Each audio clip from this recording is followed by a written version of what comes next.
Welcome to Pieces for My Puzzle. I'm your host, Nikki Ship, and I'm excited to be sharing with you my life with a son on the spectrum. This podcast is for anyone who is looking for quick tips and perspective, but most of all, for hope and inspiration. So sit back, relax, and let's put the pieces together.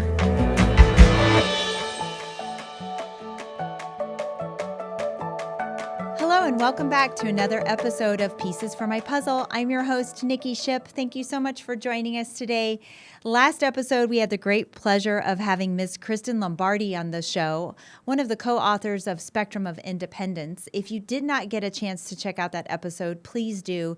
Had such a wonderful conversation with her and looking forward to having her back on the show again soon with her co-author, Christine. So thanks again, Kristen, for being on the show. I greatly value your time and your expertise.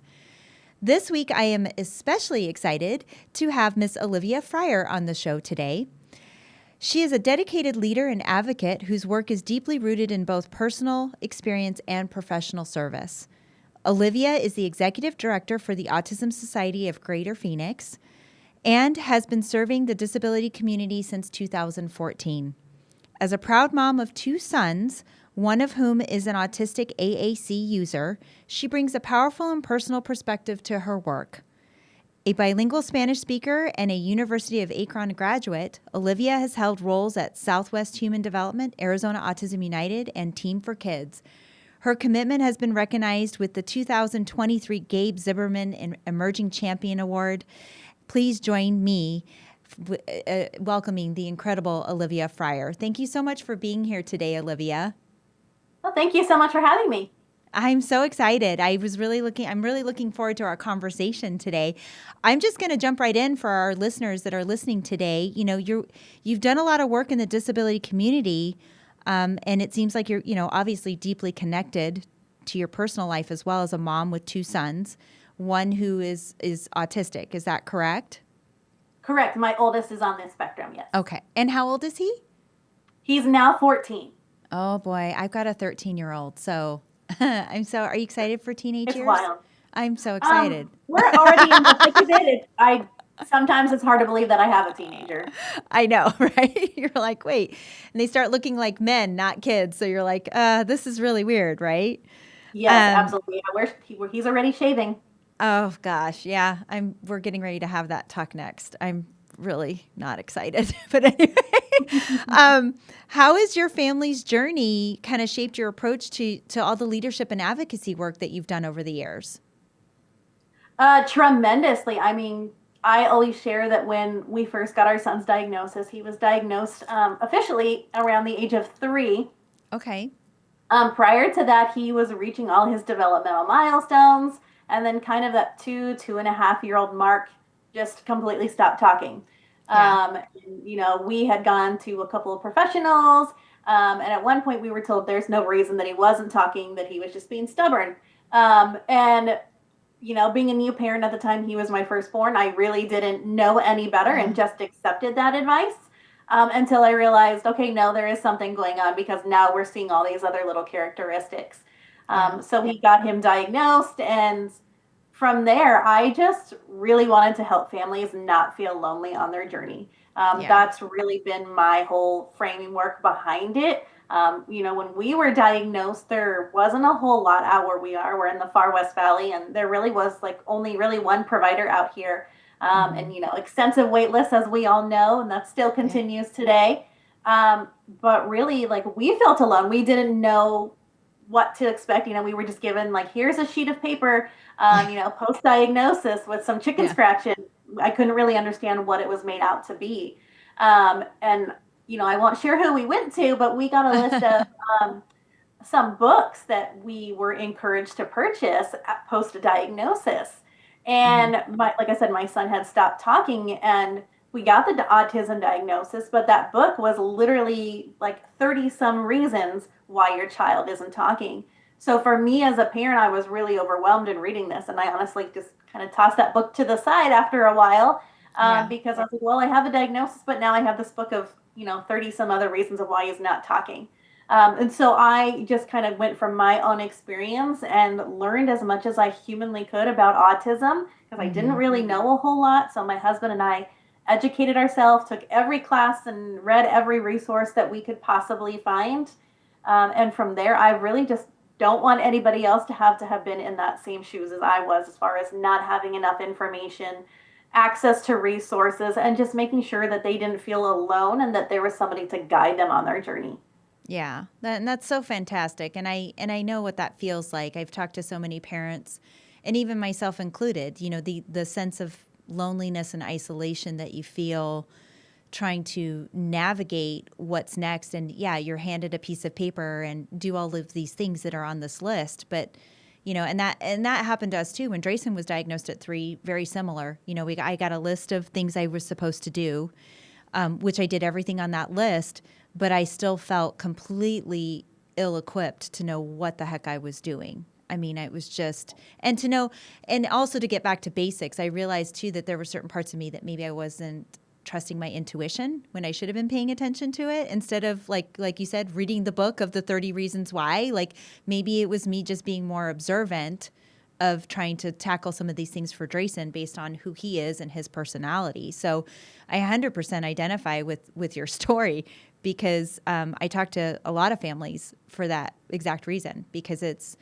is isolating. And I commend you and your husband too for jumping in, because that's a hard push too. I mean, we were lucky we jumped right in too, and we went through training and trying to get some education. It's not necessarily always the easiest thing for parents to do. Right. You know, so I know you've held a lot of different key roles at other organizations that I mentioned in your bio, but you know, in all your experience, you know, what common, I guess, gaps or needs do you observe that led you to become, I know you became a certified instructor, correct, of the Be Safe and Mm-hmm. safety on the spectrum. So can you tell me a little bit more about what led you to go for that certification? Yes, absolutely. So I was actually a board member of the Autism Society of Greater Phoenix for about Okay. 4 years before I officially became executive director. Before they And hooked you in. yeah. And before that time, Cynthia McCluskey, who is now our director of advocacy, who's a huge advocate for the disability community as a whole, she was actually the first one to bring Be Safe to Arizona through the Autism Society of Greater Phoenix.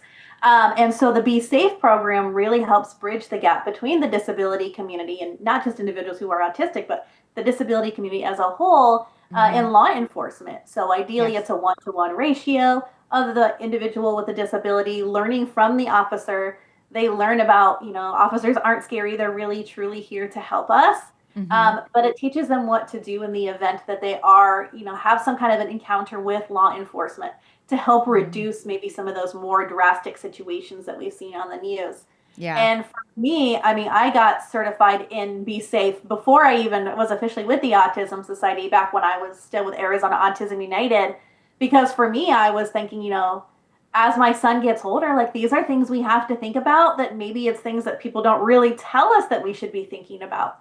Yeah. So for example, if a law enforcement officer maybe tells him to sit down on the curb and cross his feet at his ankles, that's not something that we do on a regular basis. So that Mm-hmm. got me thinking, like, I need to be teaching him. It's just as much as my responsibility as it is the law enforcement officer's responsibility to help those situations go better. Yeah. And so for me, I really truly believe it's a life saving program. We've heard examples about how it has truly been life saving for individuals and their families. Yeah. And so for me, I'm already implementing these things even at a young age. There's simple things we can do, like take our kids to, coffee with a cop, or, we do a pizza with a Yeah. police event. We're going to be holding that next month with the City of Chandler Police Department. So engaging our kiddos in that is so important. That's the first step to getting them comfortable with law enforcement, and Yeah. then teaching them the strategies that we teach within Be Safe. Yeah, yeah, and I do some similar advocacy work in that realm, also with law enforcement with a different organization. But we are a first responder family ourselves, and that was something that was always a huge concern for us with Drayson growing up. You know, how do we make sure that we're explaining to him, and then also that law enforcement gains that understanding too. So I think it's absolutely wonderful that you decided to become a certified instructor for them, and to get out there and to do more, because they are the first ones on the scene. They are the ones that, when we call for help, they're the ones that show up. And so I think that's absolutely fantastic what you're doing. I also know is it now, is this correctly, Sib Shops? Is that right? Facilitator, is that correct? Yeah. So, again, when I was with Arizona Autism United, I asked to get certified in SIB shops. Okay. And those SIB shops are recreational events for children that have a sibling with a disability. Wonderful. So that's kind of our version of it. But SIB shops can really be tailored. There's groups for like grief siblings that have maybe lost a sibling or Okay. that of, a sibling with cancer or anything. But our model was specifically for individuals who have a sibling who is neurodiverse. So Okay. it's not therapy, it's not intended to be therapy, but it can be therapeutic because Okay. it gives the siblings a safe place to interact with other kids who get it, who Yeah. maybe have an aggressive sibling. And when I teach it, I always, and I call them my kids because I just love all my Yeah. kids. But, I tell my kids that come in, like, all of your feelings are valid because they Yeah. do say that a lot of the feelings that we experience as parents, the siblings are going to experience that too, because chances are later in life, they're going to be the one providing care for their sibling. So I always tell my kids it's really important that you know that your feelings are valid, Mm-hmm. regardless of their good or bad feelings, guilt, shame. Maybe some of them are happy, but I know sometimes there's that jealousy of, well, I don't have all these providers coming to work with me, and I don't get to Right. do these fun events that are specifically for people with disabilities and they get excluded. So that's really near and dear to my heart. And like I said, I got that certification a long time ago, and it made me think. Even my other one was a toddler at the time. Got me thinking, how can I start supporting him as a sibling as he gets older? And I think all of that combined has really been a true testament to the great relationship that my kids have with each other. Yeah, and it is so important. And I've had some other shows where I've done with people where we've talked specifically about the sibling aspect, because we've it's to no fault and not intentional, right? But it does go to the wayside because you are, as a parent, you're so inundated with your special needs child, and you're trying to get services and you're trying to get therapies and you're, doing this and that. And then it's true. You don't want the other sibling to feel like it goes to the wayside for them. But I love that there's an environment where they can also share their frustrations or concerns or just feel like they belong with another group of people that identify with some of their struggles, maybe that they have with their sibling. And that's really unique. I wish that was something that we could do more for a lot of the siblings. You know, my oldest son is much older than Drayson, and we've had active talks. He's come to us and said, "I know that I might be the one to take care of Drayson after, you and Dad pass away," and it's a scary thought for me to think about. But even though they're 16 years apart, I feel really, really grateful that they're so close. But I wish that my son Cody would have had a group like this to be able to talk to other siblings that identify having a neurodivergent sibling, because he didn't have that growing up at all, at all. Absolutely. These groups are really powerful. I mean, some of the things, like I said, my kids are close, but not all of them are. So I've had some Yeah, participants come in and share their struggles of being frustrated because they can't have friends come over, in fear that their brother is going to hit somebody, or hurt yeah, themselves or have an extreme meltdown. So some of the things that other families might take for granted, some of our families can't do. Something as simple as quote unquote going out for dinner can be really challenging. They might say, "Oh, we can't go out to dinner. We can't have friends," or yeah, we can't go see Santa at the mall because my sibling can't wait in line. right. So it gives them that opportunity to share and to be with other kids who get it. And we see some remarkable connections being made within SIB shops. And I'm sure you guys, I would think that you get a great perspective too, trying to understand the siblings and how they feel, because that's not something that they're probably commonly asked, I'm going to assume. Right, absolutely. And Yeah. actually, in our last one, we had some adult siblings participate. And it was fantastic for them to share their stories because I can only come in as the parent perspective, but to Right. hear we had a couple of adults come in and share what it was like for them. So that was really great for the kids to see. And these two siblings both helped provide care for their now adult siblings. Yeah. So it was really great to see that engagement between them, but it gave them, I think, a little bit of hope to understand that there are going to be supports later in life, and we also tell them too, like we also prepare parents like that the sibling shouldn't always have to feel that they are going to be the one to provide care, when mom and dad Right. pass away. Because that's a Right. lot of responsibility on Yeah. that kid.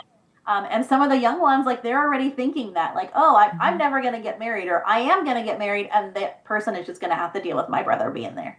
Yeah, no. I mean, that's something that I think my husband and I have strived to do is try to, of course, we still want to make sure that Drayson can be as independent as possible. So the end goal for us is that Drayson still will be able to be independent and contribute to society and do those things. And hopefully it's not something that Cody has to take on so much. And I think that that's, we don't want it to be a burden for Cody. He deserves to have his own life and do those things. But I also know how much he loves his brother. And I know that he would do those things. So I feel like my responsibility right now as a parent is to, just ensure as much success as I can for Drayson in teaching him some of these things now so that hopefully that doesn't have to happen for Cody, you know.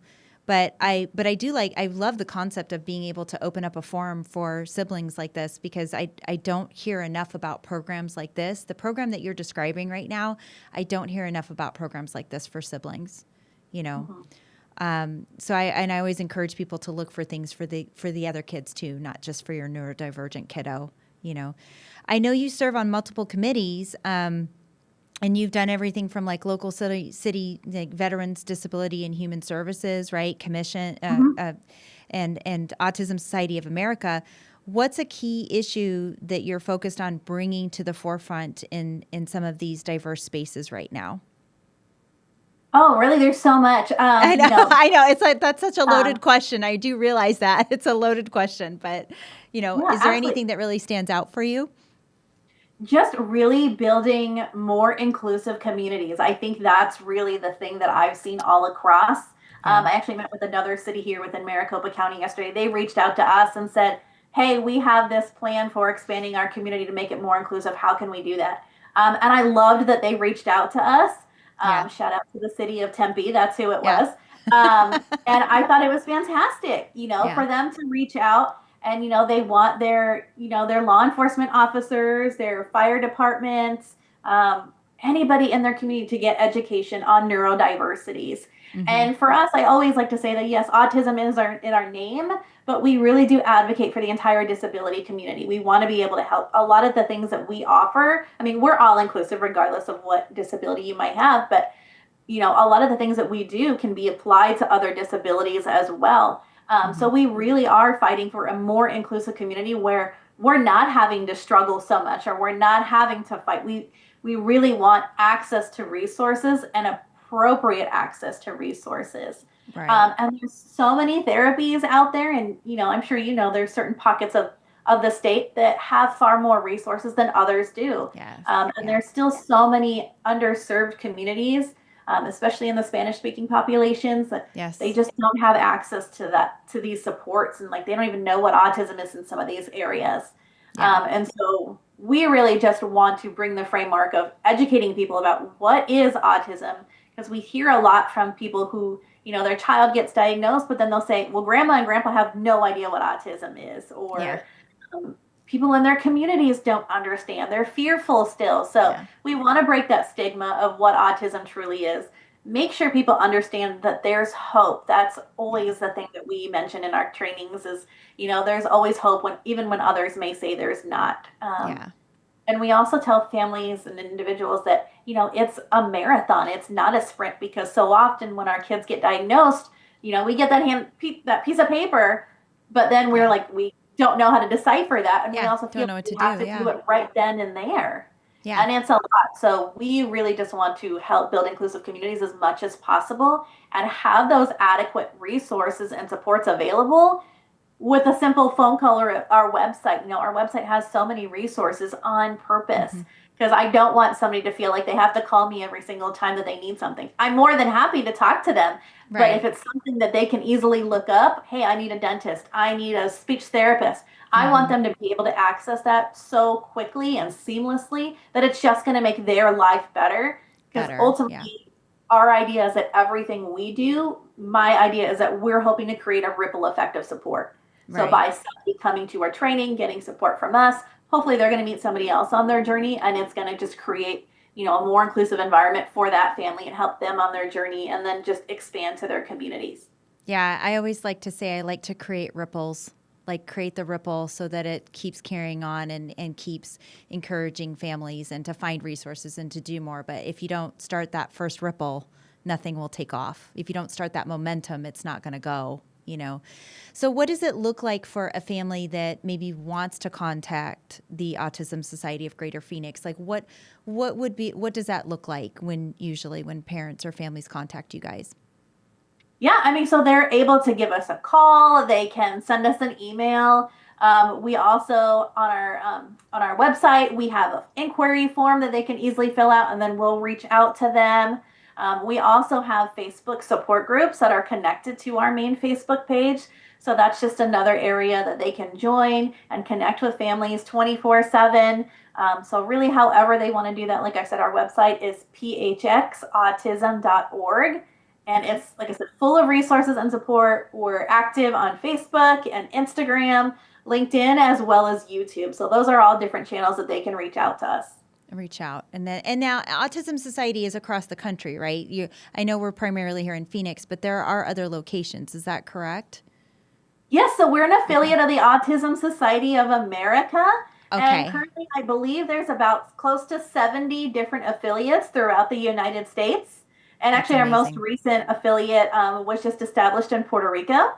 And then here in Fantastic. Arizona, the Autism Society of Greater Phoenix, we serve 83% of Arizona. That was just newly established this year. That's So we are in awesome. the process of expanding and helping families in other counties. And then the lower bottom three counties of Arizona are serviced by another affiliate. So here in Arizona, we have two affiliates serving. That's awesome. That is so amazing for all the fantastic work that you guys are doing and just helping families. And I love that there's, all over the country. I love that you guys have that accessibility because here, pieces for my puzzle, I hear from parents all over. So for our listeners today, if Autism Society of Greater Phoenix isn't the right fit for you, it sounds like there's lots of other locations that you can go and check out to get some resources and to get the help that you need. Um, now, Absolutely. Yeah. And I've connected people to our other affiliates as well in other states.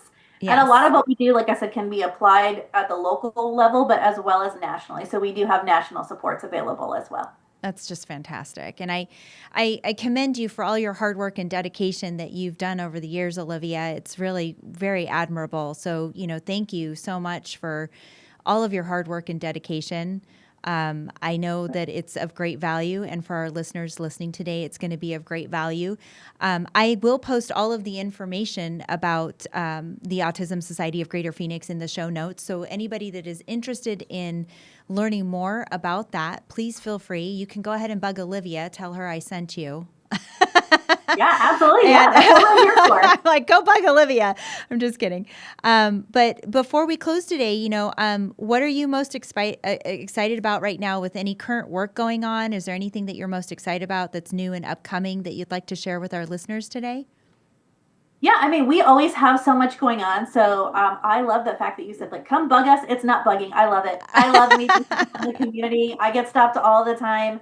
Yeah, come connect with us. We have multiple ways that you can connect with us. We've got a lot of fall events coming up right now. We're going to be doing a sensory friendly trunk or treat. We have a Halloween bash for teens and adults coming up. And then my big favorite is our annual Sensitive Santa event. And last year Awesome. we saw over 800 individuals come Oh through. my gosh. Yeah, it's fantastic. It's nothing like it is waiting at the mall in line. You truly don't know you're waiting in line because we have so many things to keep you and your family busy. But we make those magical moments happen. We understand that some kids have sensory sensitivities, and taking a Yeah. photo with Santa is really challenging, but we make it happen. We work miracles. So even if your kid's having a hard time, we have therapists on hand. We have some really great occupational therapists who will, kind of help with any sensory issues. We have sensory friendly. Both of our photographers are parents of autistic kids, so they That's get it better awesome. than anybody else. So it's really just the most heartwarming event. I love it. My own family has participated for many years now, and to just see the smiles on the kids, but not only the kids, but the parents too, because Yeah. they never thought that those moments would happen. Yeah. Truly just makes my heart melt. I absolutely love that. So, yeah, Yeah. those are some I know. fun events we've got coming up. I think I have one picture of Drayson with the Easter bunny. And it wasn't even with Santa, it was with the Easter Bunny. And he's making a face staring back up at the Easter Bunny like who the hell are you look? And I think that was the only picture I was able to really capture of him when he was little with something like that. Same thing with Christmas. I think Christmas he might have made a similar reaction to Santa as well. But the Easter Bunny was the most profound one because when they handed me the printed picture, I was like, oh, great. Because he looks terrified. So I was like, great. It was a little scary. My job's done. I've now officially scared my child. Great. I've scarred him for life. Perfect. Parent of the year here. So, but Olivia, thanks so much for your time and your energy today. I value you so much, and it was so great to hear your words of encouragement, even to other families out there. You're truly an inspiration for the way that you and your husband have jumped in to help your own son, and keep up the good work. And thank you so much for your time. I appreciate you. Yeah, of course. Thank you so much for having us. I really appreciate your time. Absolutely. Anytime. This concludes our episode for today. If you have questions, comments, or even a show topic that you would like to hear about, please feel free to send me an email at info@piecesformypuzzle.com. I'd love to hear from you. Don't forget to like and follow us on Facebook and Instagram if you have not done so already, or feel free to subscribe to our YouTube channel. If you like what you're hearing, please spread the word so that we can continue to empower autism families, and feel free to give us a good rating on your preferred podcast platform of choice. Thanks again for tuning in, and until next time, keep working on your puzzle, and remember, you don't have to have it all solved in a day. Take care.